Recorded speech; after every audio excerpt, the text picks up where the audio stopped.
So yeah, dude, I feel like for photography in general, especially in rough environments, there is a balancing act between like the flexibility and quality of your gear.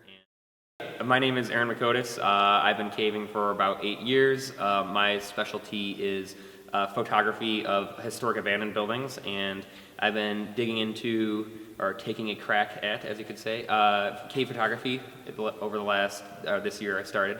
It has a lot of parallels to abandoned buildings. Sometimes I'm shooting pitch black auditoriums. And there are also terrible environments for camera gear.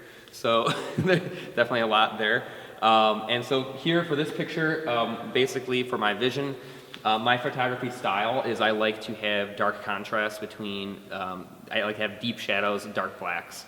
And I like to show, I think that shows a little more of the rock texture.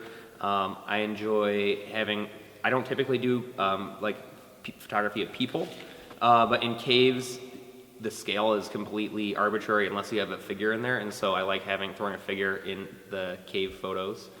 And so for this shot right here, putting that all together, basically what I wanted to do is show the twin columns on each side here.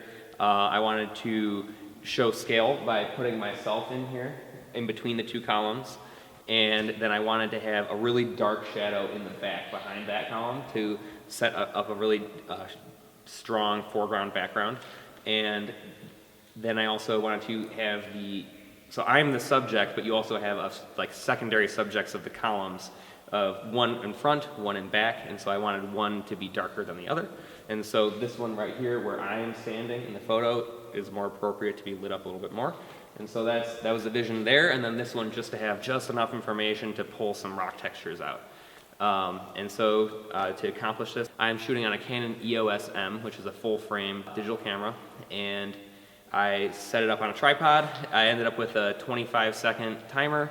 I was shooting at ISO 800 just to make it move along a little faster. I want to move a little faster, take more shots, and then you end up getting your vision more accurately. So basically I set it up on a tripod. I propped it up on some rocks, maybe 4 or 5 feet off the ground, so I could center the frame, but in between the ceiling and the floor a little better. And I took 7 or 8 shots, and we'll see how they turn out.